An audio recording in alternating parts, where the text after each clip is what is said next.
नमस्कार, news our में आपका स्वागत है। मैं तरुणा। इस वक्त की खबर उत्तर प्रदेश के मुख्यमंत्री योगी आदित्यनाथ महाकुंभ 2025 की तैयारियों में जुटे हुए हैं। इसी बीच सूबे में राहुल गांधी आकर चले गए। उन्होंने 4 साल पहले हुए हाथरस कांड को लेकर यूपी सरकार और भाजपा पर कई आरोप लगाए हैं। हालांकि योगी आदित्यनाथ की व्यवस्था की वजह से डिप्टी सीएम ब्रजेश पाठक ने राहुल गांधी पर पलटवार किया है। वहीं अब उत्तर प्रदेश विधानसभा का शीतकालीन सत्र सोमवार 16 दिसंबर से शुरू हो रहा है। उम्मीद जताई जा रही है कि राहुल गांधी और प्रियंका गांधी की ओर से लगाए गए आरोपों का मुख्यमंत्री सदन से जवाब देंगे। वहीं समाजवादी पार्टी और कांग्रेस सदन में योगी सरकार को घेरने की तैयारी में है। उपचुनाव संबल हिंसा, बहराइच दंगे के बाद पहली बार सदन की कार्रवाई चलेगी। एक तरफ उपचुनाव में जीत का भाजपा जश्न मनाएगी, तो वहीं दूसरी तरफ संबल, बहराइच और उपचुनाव में धंधली को लेकर विपक्ष हमलावर रहेगा। इस सत्र में करीब 10 महत्वपूर्ण विधेयक और अध्यादेश पेश किए जाएंगे। सरकार वर्तमान वित्तीय वर्ष का दूसरा अनुपूरक बजट प्रस्ताव भी पेश करेगी। लोकसभा चुनाव में मिली निराशा के बाद उपचुनाव में मिली जीत से भाजपा जोश में नजर आएगी, जिससे शीतकालीन सत्र में सियासी गर्मी देखने को मिल सकती है। सपा प्रयागराज महाकुंभ, अयोध्या में रामलला की प्राण प्रतिष्ठा की पहली वर्षगांठ सहित राष्ट्रवाद के अन्य मुद्दों पर सदन से सड़क तक संदेश देगी। 7 मिशन 2027 के लिए जनता मैसेज देने की कोशिश होगी। यूपी के वित्त मंत्री सुरेश खन्ना 18 दिसंबर को विधानसभा वित्तीय वर्ष 2024 से लेकर 2025 का दूसरा अनुपूरक बजट पेश करेंगे। वित्त मंत्री खन्ना ने 30 जुलाई को 12,909 करोड़ रुपए का पहला अनुपूरक बजट पेश किया था। इससे पहले 5 फरवरी 2024 को 2024 से 25 के लिए 7,36,438 करोड़ रुपए का बजट पेश किया था। वहीं विपक्ष सरकार को बहराइच दंगे, संबल हिंसा, मस्जिदों के सर्वे जैसे मुद्दों पर घेरेगा। सदन के अंदर भी उपचुनाव में सरकारी मशीनरी के दुरुपयोग का आरोप लगाएगा। वक्फ अधिनियम में संशोधन सहित अन्य मुद्दों पर भी सरकार का विरोध करेगा। उधर कांग्रेस की ओर से 18 दिसंबर को विधानसभा के घेराव की भी तैयारी की गई है। Desk report, news hour Bhopal. वहीं इस पर ज्यादा चर्चा के लिए लखनऊ से संवाददाता अनूप मिश्रा जी जुड़ गए हैं। अनूप जी, विधानसभा सत्र कल से शुरू होने जा रहा है, तो इसको लेकर क्या कुछ तैयारियां की गई है? जी तरुणा, हम आपको बताते चले कि जो विधानसभा का शीतकालीन सत्र शुरू हो रहा है, ये 4 दिवसीय सत्र है। कल से शुरू होगा और 19 दिसंबर को ये सत्र समाप्त होगा। इसी बीच आपको बता दें कि जो सत्ता पक्ष और विपक्ष एक दूसरे को घेरने का काम करेगा, वहीं पर सत्ता पक्ष के जो वित्त मंत्री है सुरेश खन्ना 18 तारीख को अनुपूरक बजट पेश करेंगे। तो ये कह सकते हैं कि शीतकालीन सत्र बहुत महत्वपूर्ण सत्र होगा। वही आपको बता दें कि संसद में जिस तरीके से अखिलेश यादव ने भारतीय जनता पार्टी को संभल मुद्दे और अन्य उत्तर प्रदेश के मुद्दों पर घेरने की कोशिश की थी, उसका जवाब मुख्यमंत्री योगी आदित्यनाथ सदन में देखते हुए नजर आएंगे। वहीं उपचुनाव में जिस तरीके से भारतीय जनता पार्टी की जीत हुई, जिससे वो उत्साहित है, वो भी कहीं न कहीं अपनी तैयारी कटे और बटेंगे के नारे के को लेकर चलेंगी। वहीं विपक्ष आपको बता दें कि संबल हिंसा और बहराइच हिंसा पर घेरने का प्रयास करेगी। अभी हाल ही में हम आपको बता दें कि जिस तरीके से एक मंदिर जो 42 साल पहले मुसलमानों ने बंद करा दिया था, वो वहां पर पता चला है, चूंकि वहां पर जो बिजली चोरी की घटनाएं चल रही थी, जिसकी जांच करने के लिए पुलिस, डीएम और एसपी गए थे, जहां पर ये पता चला है कितना पुराना मंदिर हुआ है। चूंकि 1971 के बाद वहां कुछ दंगे भड़क गए थे, जिसको लेकर के वो बंद करा दिया गया था। और इसको लेकर भी कहीं न कहीं सदन में आपको दिखेगा कि सत्ता पक्ष जो है विपक्ष को घेरते नजर आएगा। लगातार अखिलेश यादव को मुख्यमंत्री योगी आदित्यनाथ ने घेरते नजर आएंगे। वहीं आपको बता दें 18 दिसंबर को सदन के बाहर कांग्रेस जो है भारतीय जनता पार्टी को, सरकार को घेरने का काम करेगी। वहीं इस पूरे सत्र में आपको बता दें मुख्यमंत्री योगी आदित्यनाथ ने शुरुआत से पहले ही, आज आपको बता दें कि सदन की जो विधायक दल की बैठक थी, जो सर्वदलीय बैठक थी, उस सर्वदलीय बैठक में जो है सत्र को सुचारू रूप से चलाने का आह्वान भी किया। वही भाजपा विधायक दल की जो बैठक हुई, उसमें भी जो उनके सहयोगी दल है, उनको टिप्स भी देते मुख्यमंत्री योगी आदित्यनाथ नजर आए।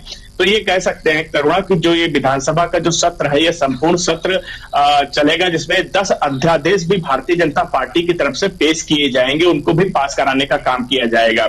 वहीं विपक्ष की भूमिका भी आपको बता दें कि भारतीय जनता पार्टी उत्तर प्रदेश सरकार को घेरने के लिए कहीं न कहीं विपक्ष में अखिलेश यादव ने जो सिपह सालार हैं, कह सकते हैं नेता प्रतिपक्ष माता प्रसाद पांडे, वहीं आराधना मिश्रा मोहना जो कांग्रेस की जो है विधानमंडल के नेता हैं, इसके साथ अन्य जो है बसपा के लोग भी घेरने का पूरा प्रयास करेंगे। जो दंगों को लेकर के, खास करके आपको बता दें कि दंगों को लेकर के खासकर जो है सत्ता पक्ष को घेरने का प्रयास किया जाएगा। वहीं मुख्यमंत्री योगी आदित्यनाथ विपक्ष के सवालों का जवाब देते हुए नजर आएंगे और तुष्टीकरण की राजनीति पर घेरने का काम करेंगे, क्योंकि जिस तरीके से संभल में जो दंगाइयों को गोली लगी है, वो गोली किसी तरफ से लगी हो अभी पुष्टि नहीं हो पाई है कि वो पुलिस की तरफ से लगी है या वहां पर आपस में दंगाइयों की तरफ से गोली लगी, जिनको 5-5 लाख रुपए समाजवादी पार्टी सरकार की तरफ से दिए गए, उसको लेकर के भी कहीं न कहीं सत्ता पक्ष विपक्ष को घेरने का प्रयास करेगा। वहीं आपको बता दें विकास परियोजनाओं में जो 10 अध्यादेश लाए जाएंगे, इसके साथ और भी कई बजट पेश किए जा सकते हैं, जिनमें जो विकास कार्यों को लेकर के बजट की पास किए जा सकते हैं। खास बात आपको बता दें कि जो महाकुंभ आ रहा है, 12 साल में एक बार महाकुंभ आता है, उस महाकुंभ की तैयारियां जोरों शोरों पर चल रही है। उत्तर प्रदेश सरकार उसमें जो है कमर कसे हुई है, उसको लेकर की भी इस शीतकालीन सत्र में बजट पास हो सकता है, और जिसको लेकर के आपको बता दें लगातार जो अधिकारी हैं वो तैयारियां कर रहे थे कि किन किन मदों में कितना पैसा उत्तर प्रदेश सरकार से लेना चाहिए, जिससे कि जो विकास परियोजनाएं हैं कुंभ में वो न रुके और काम शीघ्र पूरा हो सके। वहीं आपको बता दें कि जो विधानसभा सत्र में कांग्रेस और समाजवादी पार्टी मिल करके उत्तर प्रदेश सरकार को घेरने का जो काम करेगी, जिसका जो है संसदीय कार्य मंत्री जो सुरेश खन्ना वित्त मंत्री हैं वो भी जवाब देंगे, साथ साथ में मुख्यमंत्री योगी आदित्यनाथ भी जो है सत्ता पर विपक्ष को इसका जवाब देते हुए नजर आएंगे। साथ ही साथ भारतीय जनता पार्टी के जो प्रदेश अध्यक्ष भूपेंद्र चौधरी भी शामिल होंगे, साथ में मुख्यमंत्री योगी आदित्यनाथ आपको बता दें आक्रामक रूप से जो है विपक्ष को घेरेंगे। कहीं न कहीं संभल और जो बहराइच हिंसा हुई है, इसमें सत्ता पक्ष और विपक्ष के तीर एक दूसरे पर आपको चलते हुए नजर आएंगे। जी अनूप जी, राहुल गांधी ने 4 साल पहले हुए हाथरस कांड को लेकर सरकार को घेरा है और भाजपा पर भी कई आरोप लगाए, साथ ही कहा है कि क्या सीएम योगी सदन में इसका जवाब राहुल और प्रियंका को देंगे? जी बिल्कुल, हम आपको बता दें कि जिस तरीके से राहुल गांधी ने संसद में हाथरस कांड को लेकर के आवाज उठाई, उन्होंने कहा कि उनके परिवार को निकलने नहीं दिया जा रहा है, 4 साल से बंद किया जा रहा है, उसका अंतिम संस्कार भी नहीं करने दिया गया था।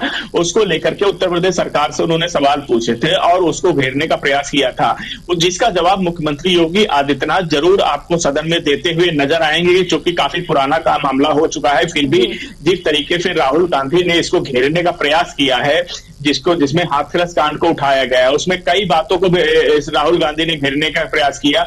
उत्तर प्रदेश की खास करके आपको बता दें कि कानून व्यवस्था को लेकर के ये मुख्यमंत्री योगी आदित्यनाथ को अखिलेश यादव और राहुल गांधी दोनों की तरफ से घेरा जा रहा है। खासकर राहुल गांधी और अखिलेश यादव को संभल न जाने को सवाल को भी घेरा जाएगा। वहीं हाथरस कांड को लेकर के मुख्यमंत्री योगी आदित्यनाथ एक सवालों का जवाब जो है देते नजर आएंगे। वहीं जो है कांग्रेस और समाजवादी पार्टी उस मुद्दे पर, हाथरस मुद्दे पर भारतीय जनता पार्टी को पूरी तरीके से घेरने का प्रयास करेगी और साथ साथ में जो अधिकारियों की भूमिका है उसको भी कहीं न कहीं जो है उजागर करने का प्रयास जरूर विपक्ष करेगा, क्योंकि कहीं न कहीं विपक्ष मजबूती के साथ खड़ा नजर आ रहा है। लोकसभा चुनाव में जिस तरीके से समाजवादी पार्टी को जीत मिली है, काफी अच्छी सीटें, उनकी 37 सीटें आई हैं, तो उसको लेकर के उत्साहित है और उसी के आधार पर आपको बता दें कि विपक्ष लगातार जो है उत्तर प्रदेश सरकार को सदन में घेरने का पूरा प्रयास करेगा। साथ ही साथ जो हाथरस कांड है उस पर काफी आक्रामक हो सकता है वो नजर आए।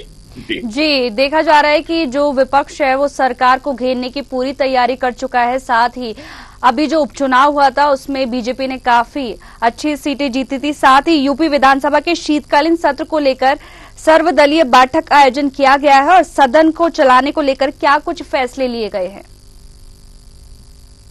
जी बिल्कुल, देखिए सर्वदलीय बैठक हुई। सर्वदलीय बैठक में जो है भारतीय जनता पार्टी के मुख्यमंत्री योगी आदित्यनाथ ने जो सभी दलों को आह्वान किया, जिसमें आपको बता दें विपक्ष से माता प्रसाद पांडे समाजवादी पार्टी से शामिल हुए, आराधना मिश्रा मोहना शामिल हुई, तो इन लोगों को जो विपक्ष है उनको मुख्यमंत्री योगी आदित्यनाथ ने कहा है कि आप सदन को चलाने में पूरा सहयोग कीजिए और हम आपके सभी सवालों का जवाब बगैर किसी जो है हो हल्ला के हम आपको देंगे। जो आपके सवाल होंगे उन पे चर्चा होगी, बहस होगी और बहस के बाद जो है उनका एक एक करके जवाब दिया जाएगा।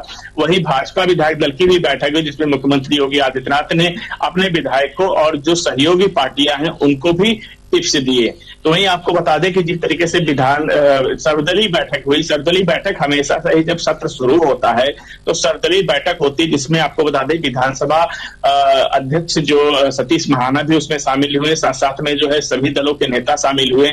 सभी लोगों ने मिल बैठ करके ये तय किया कि 4 दिवसीय जो सत्र है वो शुरू होगा। वहीं आपको बता दें कि जो विपक्ष है, विपक्ष कहीं न कहीं जो संभल और जो बहराइच हिंसा पे घेरेगा। वहीं आपको बता दें कि विपक्ष की जो एक मांग है वो है कि जो विधानसभा सत्र है काफी छोटा सत्र चलाया जा रहा है, जिसको लेकर के हमेशा ही विपक्ष सरकार को घेरता नजर आया है। विपक्ष की ये मांग है कि इसको 4 दिवसीय न करके इसका समय बढ़ाया जाए, क्योंकि सभी मुद्दों पर चर्चा नहीं हो पाती है। सभी सत्र जो बजट सत्र होता है इसमें जो पूरक बजट होगा उसमें भी एक दिन पूरा चला जाएगा। वहीं जो है कई मुद्दों पे चर्चा नहीं हो पाती है।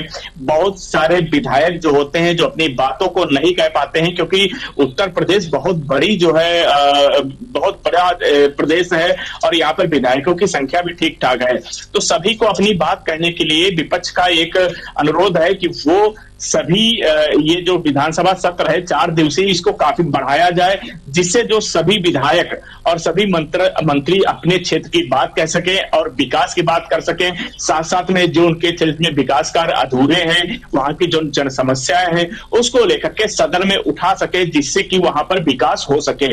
इसको लेकर विपक्ष लगातार प्रयास कर रहा है, लगातार आवाज बुलंद कर रहा है कि कहीं न कहीं जो ये विधानसभा सत्र चलाया जा रहा है वो उसकी अवधि काफी कम है, जिसको बढ़ाने के लिए जो विपक्ष है वो प्रयासरत है। जी, विपक्ष सरकार को बहराइच मुद्दा हो, संभल हिंसा हो, मस्जिदों के सर्वे जैसे कई मुद्दों पर घेरेगा। उसी को लेकर ऐसे में सरकार के मंत्रियों की क्या कुछ तैयारी है? जी बिल्कुल, देखिए आपको बता दें कि जिस तरीके से संभल हिंसा हुई है, संभल हिंसा और बहराइच हिंसा, तो उसमें कई मंत्रियों को एक जिम्मेदारी सौंपी गई है कि जब उनसे ये सवाल पूछा जाएगा विकास के मुद्दे पर हो या किसान के मुद्दे पर हो या इन मुद्दे पर, तो उन सभी का जवाब जो है मुख्यमंत्री योगी आदित्यनाथ के जो मंत्री हैं वो जवाब देते नजर आए। जिसमें आपको बता दें कि जो मुख्य रूप से deputy CM Brajesh Pathak, deputy CM Keshav Prasad Maurya इसकी कमान संभालेंगे। वहीं आपको बता दें कि संसदीय कार्य मंत्री वित्त मंत्री सुरेश खन्ना भी इसकी आवाज संभालेंगे। वहीं आपको बता दें कई जो विधायक संसदीय जो अभी चुन करके आए हैं 9 विधायक, उनका शपथ ग्रहण भी होगा। साथ साथ में जब संभल क्षेत्र जो क्षेत्र है जहां पर ये विवाद हुआ है उसको लेकर उसके आसपास के जो विधायक है उसमें वो भी कहीं न कहीं आवाज उठाते नजर आएंगे। जो बहराइच की जो घटना हुई, बहराइच की विधायक की तरफ से भी जो कहीं न कहीं इसको जवाब दिया जाएगा। मंत्रियों की तरफ से भी आपको बता दें कि लगभग सभी जो कैबिनेट मंत्री हैं उनको इसके निर्देश दिए गए हैं कि डटी तुली भाषा में और एकदम सधा हुआ जवाब दे। वही डिप्टी सीएम ब्रजेश पाठक और डिप्टी सीएम केशव प्रसाद मौर्य को इसकी महत्वपूर्ण जिम्मेदारी दी गई है इस पर जो है विपक्ष के सवालों को जवाब देने के लिए। वहीं आपको बता दें कि संभल में और जो बहराइच का जो दंगा हुआ है, इस दंगों को लेकर के जहां पर आपको बता दें कि जो विपक्ष है एक एक करके जो है सत्ता पक्ष पर हमलावर हो रहा है, वहीं सत्ता पक्ष के पास भी पूरी तैयारियां हैं। चूंकि उपचुनाव में उनको काफी अच्छी जीत मिली है, उससे उत्साहित भी हैं। वहीं आपको बता दें कि इस सदन में एक और महत्वपूर्ण बात हो रही है, जो उपचुनाव में विपक्ष जो आरोप लगा रहा है कि सरकारी मशीनरी का दुरुपयोग किया गया है और दूसरी तरफ पुलिस और प्रशासन का दुरुपयोग कर करके इस चुनाव को जीता गया है, इसको लेकर के सभी सवाल उठाया जाएगा। वहीं जो वोटर्स को घर से नहीं निकलने दिया गया है, जिसका आरोप विपक्ष ने लगाया है, वो भी कहीं न कहीं जो है विपक्ष उठाएगा। जिसमें आपको बता दें फूलपुर की बात होती है, कुंदरकी में बात होती है। इसके साथ साथ आपको बता दें कि जो अन्य क्षेत्र होते हैं जहां पर मुस्लिम वोटरों को नहीं निकलने दिया जाता है। आपने चुनाव के दौरान देखा होगा कि एक इंस्पेक्टर के द्वारा पिस्टल लहराते हुए जो मतदाता आ रहे थे उनको वहां आने नहीं दिया गया, इसकी शिकायत हाजी रिजवान की तरफ से जो है की गई थी और समाजवादी पार्टी की तरफ से चुनाव आयोग को की गई थी। इसको लेकर के भी आपको दिखेगा कि इस पूरे सत्र में काफी बवाल नजर आएगा। वहीं आपको बता दें विधानसभा सुबह शुरू होगा, उस टाइम पे भी आपको बता दें समाजवादी पार्टी की तरफ से विरोध प्रदर्शन सुबह ही शुरू हो जाएगा। खास करके आपको खाली संभल और बहराइच हिंसे पर ही विवाद नजर नहीं आता है आएगा। विपक्ष जो सदन में चर्चा जब होगी तो कहीं न कहीं सत्ता पक्ष को जो घेरने का काम है वो विपक्ष उपचुनाव को भी लेकर के पूरी तरीके से घेरेगा, जिसमें आपको बता दें वोटिंग की धत्ती को लेकर, चुनाव प्रशासन को लेकर के, पुलिस मशीनरी को लेकर के जिस तरीके से प्रयोग किया विपक्ष सत्ता पक्ष को घेरते हुए नजर आएगा। जी अनूप जी, कल कई मुद्दे उठेंगे सदन के अंदर, साथ ही जो विपक्ष है उसने पूरी तैयारी कर ली है सरकार को घेरने की और सीएम योगी कल सदन में सभी को जवाब देंगे। फिलहाल तमाम जानकारियों के लिए आपका बहुत बहुत शुक्रिया।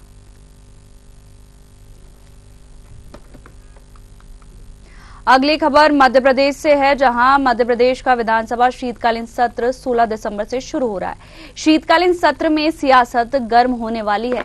नेता प्रतिपक्ष अपने विधायकों से मंत्रणा कर सरकार को घेरने की तैयारी कर रही है। चर्चा इसी लेकर भी हो रही है कि सागर बीना से विधायक निर्मला सप्रे सदन में किस खेमे में साथ बैठेगी, क्योंकि उनकी विधायकी को लेकर अब तक स्थिति स्पष्ट नहीं हो पाई है। नेता प्रतिपक्ष उमंग सिंगार का कहना है कि सदन से सड़क तक सरकार से 1 वर्ष का हिसाब कांग्रेस के विधायक पूछेंगे। जनता के हर मुद्दों पर सरकार से जवाब मांगा जाएगा।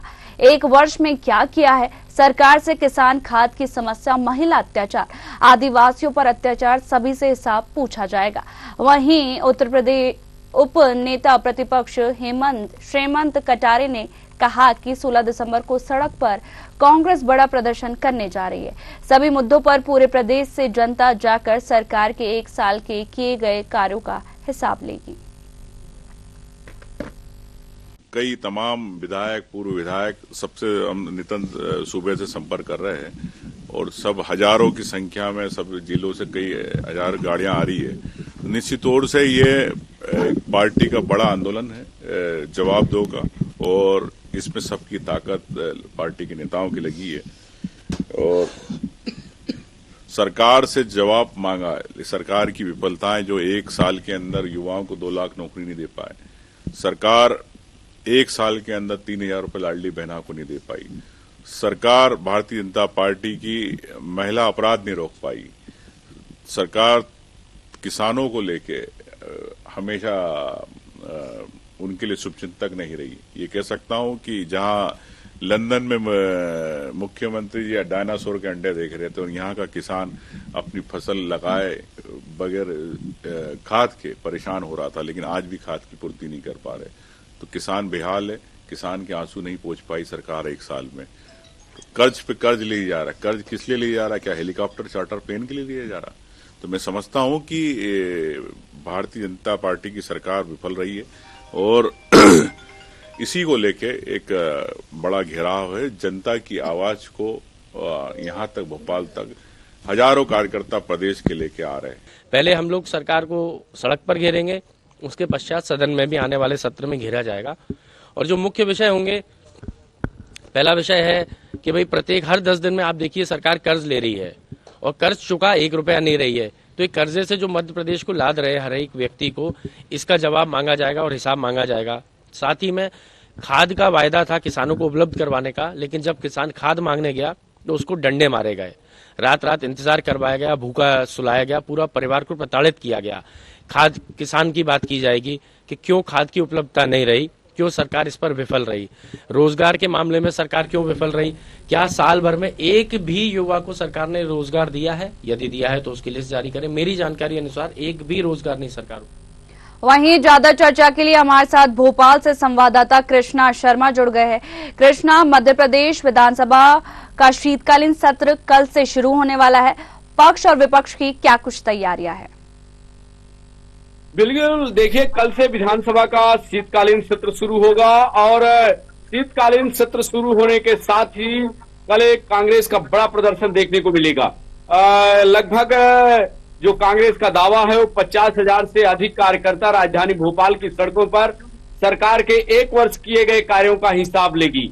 और सबसे बड़ी बात यह है कि जिस तरह से किसानों को बीजेपी सरकार ने वादा किया था कि 1 साल में हम इनका जो फसल की एमएसपी है वो बढ़ाएंगे, गेहूं 2800, धान 3100 रुपए मिलेंगे, लेकिन वो लिया नहीं गया है। कहीं ना कहीं किसान खाद के लिए परेशान रहा है। इन सब चीजों को, मांगों को लेकर कल सड़क पर कांग्रेस प्रदर्शन करेगी। और दूसरी ओर सदन जब शुरू होगा तो वहां भी सदन भी हंगामेदार होने की संभावना जताई जा रही है। कहीं ना कहीं कांग्रेस के जो विधायक हैं, जिस तरह से आज नेता प्रतिपक्ष उमंग सिंगार और उप नेता प्रतिपक्ष हेमंत कटारे ने सभी विधायकों से चर्चा की कि कल से क्या रणनीति रहेगी, तो निश्चित रूप से हंगामेदार सत्र भी होने की संभावना है। वहीं दूसरी ओर कल सड़क पर भी जोरदार हंगामा देखने को मिल सकता है। जी, जैसे कि देखा जा रहा है कि विपक्ष ने सरकार को घेरने के लिए क्या कुछ 50,000 लोगों वहां पर पहुंचे और उसको लेकर क्या कुछ रणनीति बनाई गई है? देखिए, सारे कार्यकर्ताओं को, जो सारे पदाधिकारी हैं, उनको निर्देशित किया गया है। जीतू पटवारी ने सभी जो अपनी कार्यकारिणी है उनसे अपील जारी की है और सभी विधायकों को टारगेट दिया गया है कि ज्यादा से ज्यादा संख्या में कार्यकर्ता भोपाल के लिए कूच करें। और जवाहर चौक से कल 12 बजे कांग्रेस के कार्यकर्ता विधानसभा की ओर कूच करेंगे और एक बड़ा आंदोलन जो कांग्रेस का है वो देखने को मिलेगा। निश्चित रूप से विधानसभा का सत्र सुबह 10 बजे से शुरू जरूर होगा और जो सत्र के शुरू में औपचारिकताएं होती है पूरी होने के बाद जो सारे कांग्रेस के विधायक हैं वो सड़क पर दिखेंगे और जो रणनीति है किसान युवा को लेकर वो आंदोलन में नजर आएगा और सरकार से श्वेत पत्र जारी करने की मांग करेंगे कांग्रेस के प्रदेश अध्यक्ष कि 1 साल में क्या किया है उसका श्वेत पत्र जारी करें। कितना इन्वेस्टमेंट आया है, क्योंकि इन्वेस्टर मीट हुई है, कई विदेश गए तो वहां से कितना इन्वेस्टमेंट आया है, उन सब का श्वेत पत्र जारी करने की मांग कांग्रेस करेगी। दूसरी ओर सरकार लगातार कर्ज ले रही है और कर्ज बढ़ता जा रहा है। ये उपनेता प्रतिपक्ष ने भी इस ओर इशारा किया है कि मध्य प्रदेश में लगातार हर 10 दिन में सरकार कर्ज ले रही है, लेकिन कर्ज दिया नहीं जा रहा है, कर्ज पटाया नहीं जा रहा है। तो इस कर्ज का उपयोग कहाँ हो रहा है और इसकी पूरी डिटेल सरकार को, जनता को देनी होगी। तो इन सब मुद्दों पर एक कल बड़ा आंदोलन देखने को मिलेगा। जी, जो निर्मला सप्रे है वो बीजेपी के कार्यक्रमों में शामिल होती है। साथ ही कांग्रेस ने कहा है कि उनकी जो विधायकी है उसको समाप्त कर दिया जाएगा। तो निर्मला सप्रे कल कौन से खेमे में बैठेगी?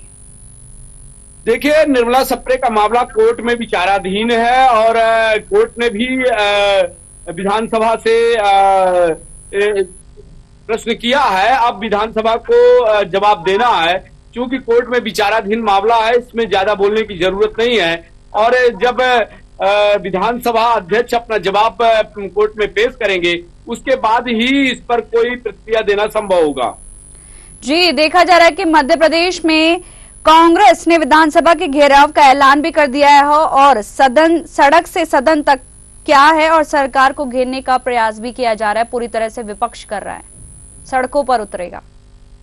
बिल्कुल, देखिए, जैसा कि मैंने पहले बताया कि सबसे पहले कल 16 दिसंबर को पूरे मध्य प्रदेश के कार्यकर्ता भोपाल आएंगे और सरकार से 1 साल के जो विकास कार्यों का हिसाब मांगेंगे और इसीलिए कल कांग्रेस का एक बड़ा प्रदर्शन राजधानी भोपाल में देखने को मिलेगा। जी, सत्ता पक्ष की क्या कुछ तैयारियां है विधानसभा सत्र को लेकर?